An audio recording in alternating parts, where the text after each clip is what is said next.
শীতের রাতে আমি, আমার বড় আপু এবং তার বান্ধবী একসাথে শুয়েছিলাম। বাড়ি ভর্তি মেহমান, জায়গা না থাকায় যা হলো আর কি।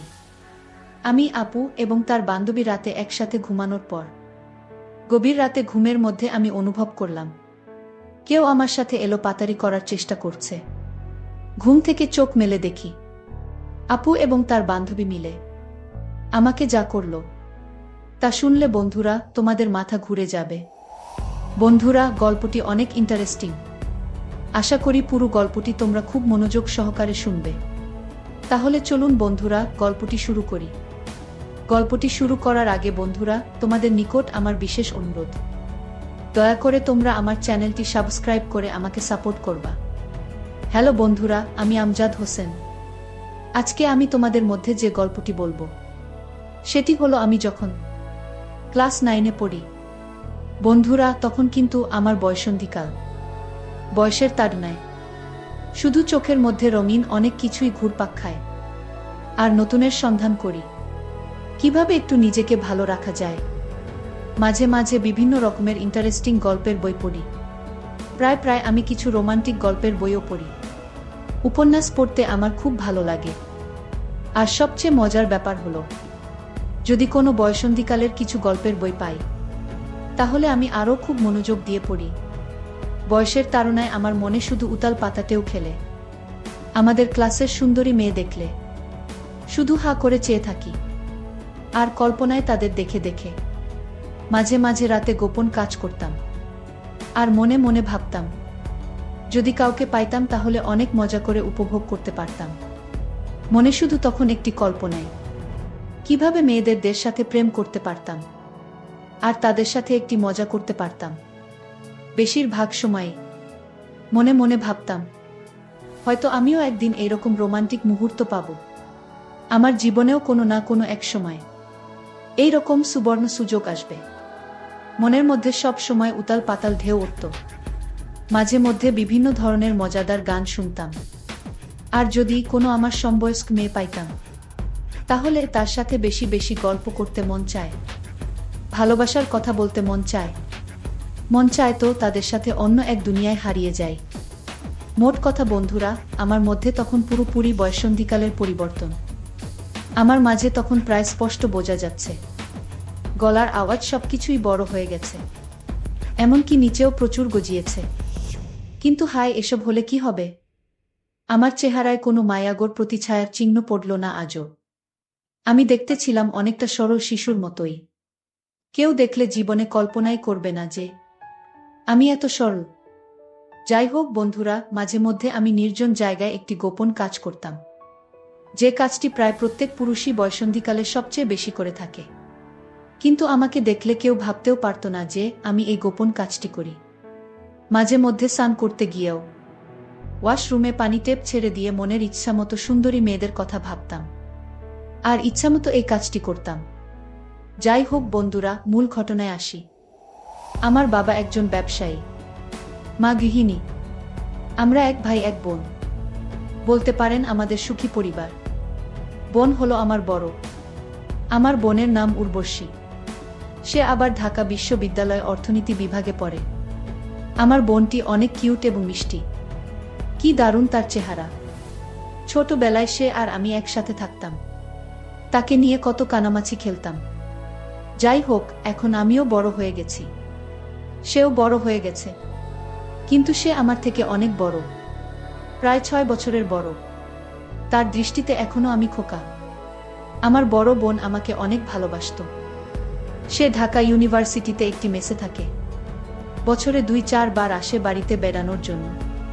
কিন্তু ঢাকা ইউনিভার্সিটিতে পড়তে গিয়ে যে আমার বড় বোন এত সুন্দর আর স্মার্ট হয়ে গেছে তা মাঝে মাঝে সে বাড়িতে আসলেই বুঝতে পারতাম। মোট কথা, সে এত সুন্দর আর এত লাবণ্যময়ী এবং আবেদনময়ী হয়ে গেছে তা আগে আমার চোখে কখনো ধরা পড়ে নাই। তাকে দেখলে মনে হয় যেন সুপার হিরোইন। কি বলবো বন্ধুরা, যদিও সে আমার নিজের বোন, তারপরেও তাকে দেখে আমার মাথা ঘুরে যায়। মাঝে মধ্যে মনে হয় আমি তার প্রেমে পড়ে যাই। আবার সেই সাথে প্রচুর মেধাবী বটে। কি যে করি, মাথায় কোনো আইডিয়া আসতেছে না। তখন মাথায় এক শয়তানি বুদ্ধি কাজ করে।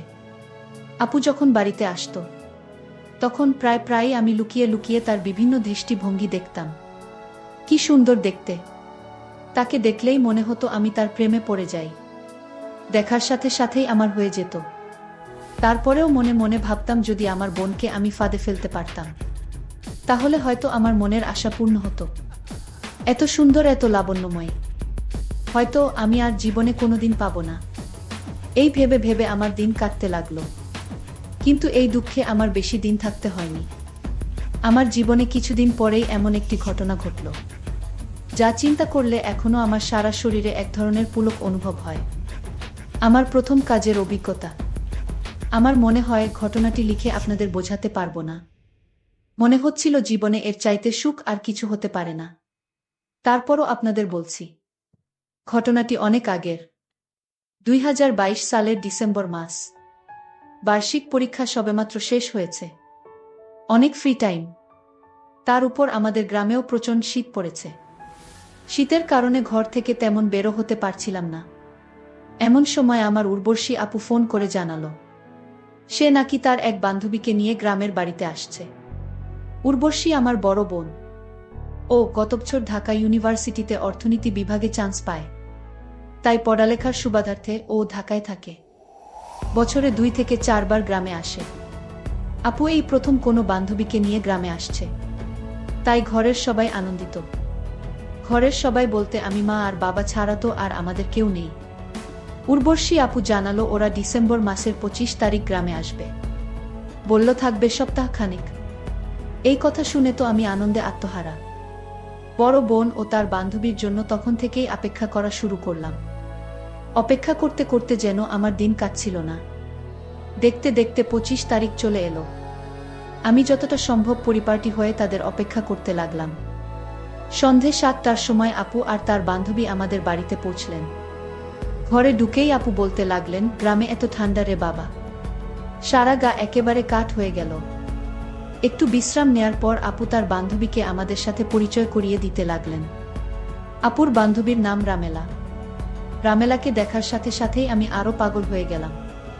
সে তো দেখছি আমার আপুর চাইতে আরো বেশি সুন্দরী। কি ঠাসঠাসা চেহারা! দেখেই মনটা শান্তিতে ভরে গেল। রামেলা টাইট জিন্স প্যান্ট আর হলুদ রঙের সোয়েটার পরেছে। আমার চোখের মধ্যে সবকিছু জল জল করে ভাসছে। কিন্তু সোয়েটারের আড়ালে তাকে খুব স্পষ্ট বোঝা যাচ্ছে। তবে দেখেই বোঝা গেল তার সবকিছুই খুব চমৎকার। আপু মা বাবার সাথে রামেলার পরিচয় করিয়ে দেবার পর আমার কাছে আসলো। রামেলাকে বলল, এই হলো আমার ভাই আমজাদ হোসেন। দেখতে হালকা পাতলা হলে কি হবে, এইবার ক্লোজ টেনে উঠবে। তারপর আপু রামেলাকে বলল, আমজাদ হোসেন খুব লাজুক ছেলে। আমার বোন তার বান্ধবীকে বলতে লাগলো, দেখ রামেলা, তোকে দেখে আমার ভাইটা কি লজ্জা পাচ্ছে। রামেলা সাথে সাথে আমাকে বলল, হোসেন ভাই, আমাকে তোমার লজ্জা পাবার কিছু নাই। আমি তো তোমার বোনের বান্ধবী, মানে বোনে তো। প্লিজ ভাইয়া, তুমি আমাকে দেখে লজ্জা পেও না। তুমি আমার সাথে ফ্রেন্ডলি কথা বলবে, তোমার আপুর সাথে যেরকম কথা বলো। আমি হ্যাঁ রোধক মাথা নাড়লাম। এভাবেই রামেলার সাথে আমার প্রথম আলাপ হয়। তো সময় গড়ালো, দেখতে দেখতে রাত 10টা বেজে গেল। মা আমাদের ডাকলেন খাওয়ার জন্য। ইতিমধ্যে রামেলার সাথে আমার অনেক ভাব জমে গেছে। খাওয়া দাওয়া শেষ হতে হতে প্রায় 10টা 30 বেজে গেল। 10টা 30 আমাদের গ্রামের হিসাবে অনেক রাত। তাই স্বাভাবিকভাবে ঘুমানোর কথা উঠল। আমাদের বাড়ি খুব বড় যে তেমন নয়, ছোটখাটো, তবে একটি ছোট পরিবারের জন্য মানানসই। অতিথি কেউ এলে ঘুমানোর জন্য একটু সমস্যা দেখা দেয়া। 2টাই শোয়ার রুম। এক রুমে মা আর বাবা ঘুমান, অন্যটায় আগে আমি আর আপু ঘুমাতাম। আপু আর আমার বিছানা যদিও আলাদা ছিল, তারপরও এক রুমেই থাকতে হতো। যেহেতু আপু ঢাকা থেকে আসছেন, সাথে তার বান্ধবীও, তাই মা আগে থেকেই 2টো বিছানায় সুন্দর করে রেখেছেন। শীতের সময় বিধায় 2টো বিছানায় প্রকাণ্ড সাইজের লেপ রাখা হয়েছে। তো বিছানা যখন 2টি, তাই কে কোনো বিছানায় ঘুমাবা তা নিয়ে আমি, আপু আর রামেলা ভাবতে শুরু করলাম। ভাবতে ভাবতে আমরা ঠিক করলাম, ঠিক হলো, আমি আর রামেলা এক বিছানা, আর ডান্নটায় আপু ঘুমাবে। সিদ্ধান্ত আপুই বলে দিলেন। কারণ হিসেবে বললেন, রামেলার সাথে আমি যেন একটু গল্প সল্প করি তাই। তো শীতের রাত, আমাদের সবার শরীর ঠান্ডায় একেবারে নাজেহাল। আপু, রামেলা, আমি রাত 12টা পর্যন্ত জমিয়ে আড্ডা দিলাম। আড্ডা শেষ হবার পর এখন ঘুমানোর পালা। আপু আর রামেলা ঘুমানোর কাপড় পরে নিলেন। আমি আর রামেলা শুয়ে পড়লাম। আপু অন্যটায়। রামেলা আর আমি এক লেপেই ঘুমাতে হবে, কারণ বিছানায় একটি মাত্রই লেপ। লাইট নিবানোর পর ঘর অন্ধকার হয়ে গেল। রুমের ডিম লাইট নষ্ট, যার কারণে রুমটি প্রায় ঘুটে ঘুটে অন্ধকার। এই অন্ধকারে আমি আর কি করব? রামেলার সাথে একটু আধটু গল্প করতে শুরু করলাম। আমরা গল্প করতে করতে হঠাৎ দেখলাম আপু ঘুমিয়ে গেছে। আপুর এমন ঘুম যে তার চোখে জল ঢেলে দিলেও সহজে ঘুম ভাঙে না। আমি হলাম আপুর উল্টো প্রকৃতির। আমার ঘুম সহজেই লাগতে চায় না। ঘুমাতে অনেক রাত হয়ে যায়। মিতার সাথে শুয়ে কথা বলে জানলাম ও আমার মতো। ঘুম অনেক চেষ্টার পর আসে। তো কি করা? রামেলা আর আমি কনকনে শীতের রাতে এক লেপে শুয়ে গল্প করতে লাগলাম। রামেলা আমাকে বলল, তোমাদের এখানে তো অনেক ঠান্ডা, লেপেও ঠান্ডা হয়ে আছে। আমি বললাম, হ্যাঁ আপু, ঠিক বলছেন। রাত যত বাড়ে ঠান্ডাও তত বাড়তে থাকে। রামেলা শুনে ভয় পেয়ে গেল। বলল, হায় ভগবান, আজ না জানি কি ঠান্ডা লাগবে। আমি অভয় দিয়ে বললাম, ভয় পাবার কিছু নেই, আমি আছি তোমার সাথে, তুমি কোনো চিন্তা করো না। তারপর গল্প করতে করতে হঠাৎ আমি ঘুমিয়ে পড়লাম। রাত যখন গভীর হলো তখন আমি অনুভব করলাম কেউ আমার সাথে মজা করার চেষ্টা করছে। তখন আমি আধ ঘুমে। ওমা, আমি ঘুম থেকে একটু ওঠে দেখি আপুর বান্ধবী আমাকে বাচ্চা মনে করে আমার সাথে কেমন জানি অদ্ভুত আচরণ করছে। গভীর রাতে হঠাৎ কেউ আমাকে নিয়ে এলো পাতারি করার কারণে। আমার ঘুম ভেঙে গেল। ঘুম ভাঙার ফলে আমি চোখ মেলে দেখি আমার দিদি আর তার বান্ধবী মিলে আমার সাথে এক অন্যরকম আচরণ করার চেষ্টা করছে। আমি তাদের আচরণ দেখে প্রথমে ভয় পেয়ে যাই। তারপর তারা আমায় বলে, তুমি যদি আমাদের কথা শুনো তাহলে আমরা তোমাকে কিছু করব না, আর যদি না শুনো তাহলে মেরে ফেলব।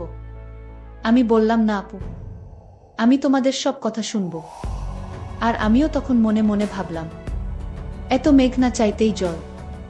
এতদিন আমি মনে মনে যা পোষণ করতাম তা তো দেখি আজ আমার হাতের মুঠোয় ধরা দিয়েছে। তারপর আমি তাদের প্রস্তাবে রাজি হয়ে গেলাম। বন্ধুরা তারা দুইজন আর আমি একা, কি করে তাদের সাথে পারি? তারপরেও আমি অনেক চেষ্টা করলাম তাদের খুশি করতে। সবচেয়ে মজার ব্যাপার হলো, আমাদের সকলেরই সেদিন ছিল জীবনের প্রথম এমন অভিজ্ঞতা, যার কারণে প্রথমবার একটু সমস্যা হলেও যখন প্রথম আমি তাদের সাথে কাজ করতে যাই, আমি কিভাবে কাজ শুরু করব কিছু বুঝে উঠতে পারলাম না। তার আপু তার বান্ধবী মিলে আমাকে শিখিয়ে দিল আমি কিভাবে কাজ করতে হবে। তারপর বন্ধুরা, আমি একাই আপু এবং তার বান্ধবীর সাথে সারা রাত ইচ্ছামতো কাজ করে আমার মনের আশা পূরণ করলাম। তবে প্রথম প্রথম আমার একটু অসুবিধাই হয়েছিল। তারপর আমার কাছে অনেক মজা লেগেছিল। তাদেরও প্রথম প্রথম অনেক কষ্ট হয়েছিল। একটু পর তারা স্বাভাবিক হয়ে গেল। বন্ধুরা, প্রকৃতপক্ষে সেদিনের রাতটা আমার জীবনের স্মরণীয় রাত। সেদিন এত আনন্দ পেয়েছিলাম যা তোমাদের ভাষায় বোঝাতে পাবো না। তারপর বন্ধুরা, প্রায় এইভাবে এক সপ্তাহ পর্যন্ত আমাদের হয়েছিল। এক সপ্তাহ পর আমার আপু এবং তার বান্ধবী ঢাকায় চলে গেলে। তবে তারা ঢাকা চলে যাওয়ার কারণে কিছুদিন আমার মনটা খারাপ ছিল। এতদিন তাদের কাছ থেকে আমি যা পেয়েছি হয়তো তা আমি আর কোনোদিন পাবো না, এই ভেবে আমার চোখে জল চলে আসলো। তারপরেও নিজেকে সান্ত্বনা দিলাম, যাই হোক অবশেষে অনেক দিনের ক্ষুধার্তের মধ্যে একটু তো খেতে পারলাম। যা খেয়েছি তাতে 6 মাস চলবে। বন্ধুরা, এরপরেও আমার আপু যদি ঢাকা থেকে আসতো, তার সাথে আমার এরকম হতো।